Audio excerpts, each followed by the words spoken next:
Alright, we're finally doing it. We're talking about how powerful Prime All Might was. Now, I'm aware that My Hero is a very polarizing series, and All Might and his power is very polarizing as well. Meaning that this video is probably going to be controversial, especially once I start getting to comparing him to other series characters, but we'll go more into that later. Now also, let me put it out there that we never see All Might in his prime, unfortunately. We're kind of just told about it. So that means in this video, I'm mainly just going to try to accurately come up with how powerful he was, and it's just really just going to be guessing and estimations. In the end, it's just entirely subjective, and I just hope that you understand that, but more so this video is just to entertain you and pay homage to All Might because he's my favorite character, and the notion of how powerful he was in his prime is super intriguing to me. So let's get into it. So as I said, we're only really told how powerful All Might was in his prime, so we're just going to be going off of those specific instances and then kind of using them as a rough foundation. And then I want to compare those to his actual feats that we see within the series.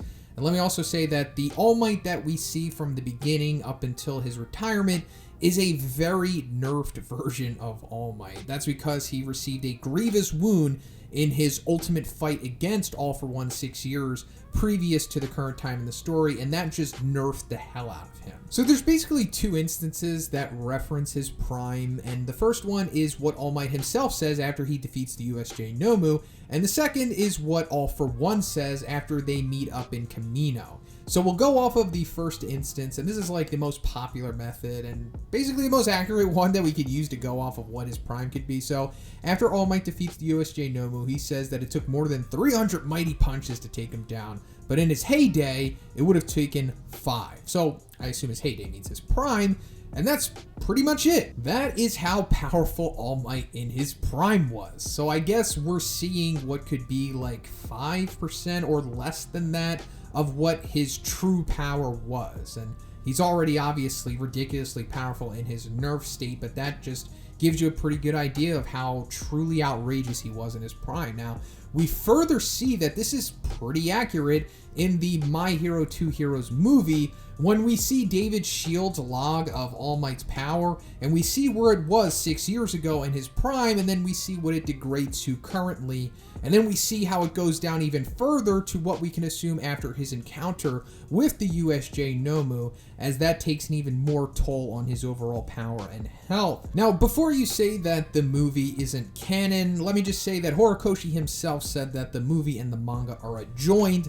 Now, maybe not every single detail of the movie is exactly canon, but I assume that this portion of the story right here is more or less pretty accurate to how powerful All Might was in his prime, at least if we're just looking at a grasp perspective of it. So, as I said, I want to compare the perceived power of his prime to the actual feats that we see in the series. So first of all, a really good glimpse of All Might's power is when he takes out the sludge villain, when just the force of his punch completely blows it away, creates like a tornado or a twister in the city, and then literally changes the weather and it makes it start raining. One of the most epic moments in the series, but just remember this rain feat because I'm going to go into this towards the end of the video. Now, as opposed to us seeing him current day, we also see his pre-prime power, which is also pretty darn impressive because at the beginning of the My Hero 2 Heroes movie, he knocks the villain that we see in the beginning down into the street, and just the force of that causes like a massive gust of wind throughout like a good portion of the city, and that's pretty telling of how powerful he was at like around age 19. But if we go back to the present, or at least before he retired, in his exam match with Bakugo and Izuku, he's wearing these weights that hinder his movement and essentially restrain his strength, and he's still able to throw a punch. And just the force of this thing levels about a block, maybe even more, of the city environment that they're in, which is just showing that his power is just absurd even in this nerfed, restrained form.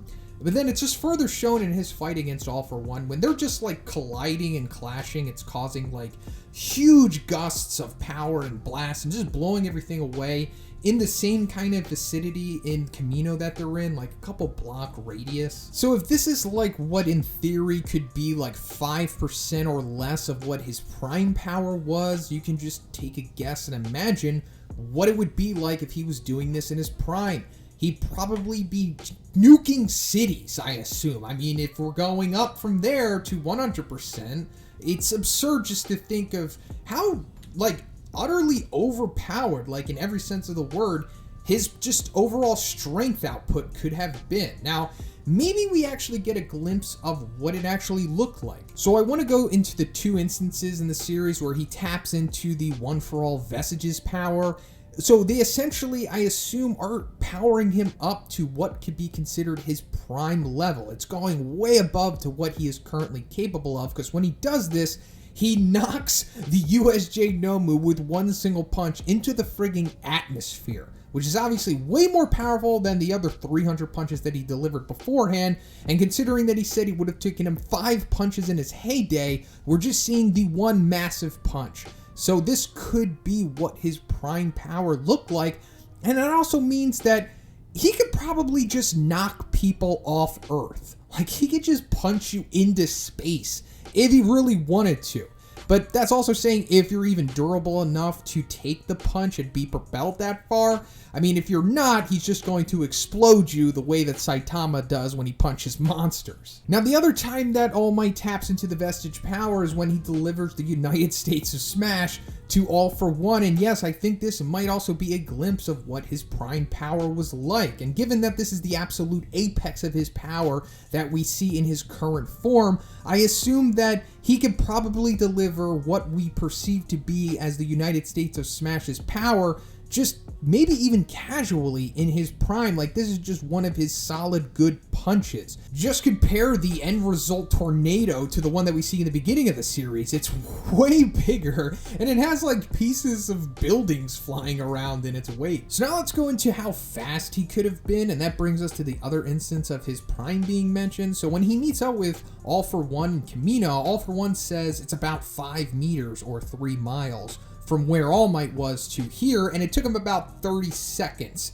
to arrive. And then he says that All Might's losing it. So obviously that's still absurdly fast, but given that he's saying that he's losing it, we can assume that he's talking about compared to his prime, which All For One obviously had seen firsthand. So if we're using the 300 punches to 5 punches scale for this as well, then I guess that means that he could have traveled the same amount of distance in his prime in, like, I don't know, like less than a second or something like that, which is of course, like, I guess unfair levels of speed, because we already see how fast he is in his nerf state, and that's already kind of unfair, because when he shows up at the USJ, he's at the top of the staircase, and then like in less than a second, he's down and already taken out a whole bunch of fodder. And then we see he's able to save Bakugo in like half a second from the USJ Nomu taking him out. And then also, like, in the exam against Izuku, he's looking at him, and then in a fraction of a second, he's behind him before Izuku can even manage to react or even, like, see it happen, which is mentioned before as to where they can't see All Might moving. And this is just what maybe, I don't know, less than or 5% of his true power was. So at his prime, he's moving at speeds that are just unfathomable. So now let's go into how durable he could have been. So his nerf durability was already ultra impressive, because we see in the beginning of the Two Heroes movie that the explosion of missiles weren't really anything to him. Bakugo shooting him point blank in the face is nothing, and then Izuku firing off a full-powered Bakugo gauntlet blast point blank at him didn't really do anything either. And then, of course, he's taking the air cannons from All For One straight to the face, and that's not really doing much.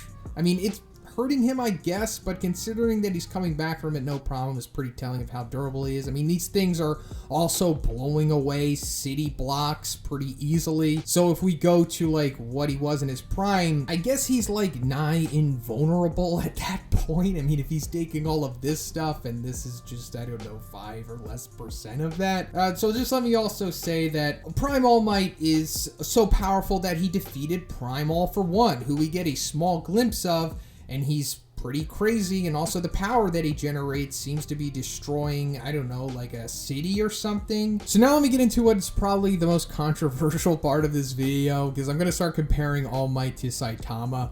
So when Saitama punches Deep Sea King, the force of it completely nullifies all of the rain and changes the weather, similar to what we saw All Might do when he took out the sludge villain. Now also, when Saitama is training with Genos, he throws quote-unquote a death punch at him, and the force of it is massive. It's similar in scope to what we saw All Might and All for One are capable of producing, and also the end result of it just completely like creates a new canyon in the vicinity that they're in.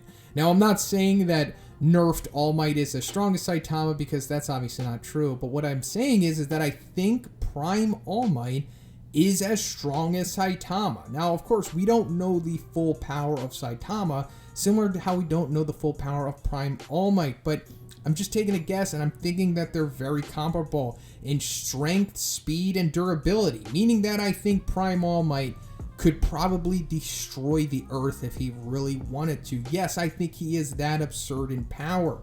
Let us not forget that All Might was so unstoppable in his prime that he changed the world itself.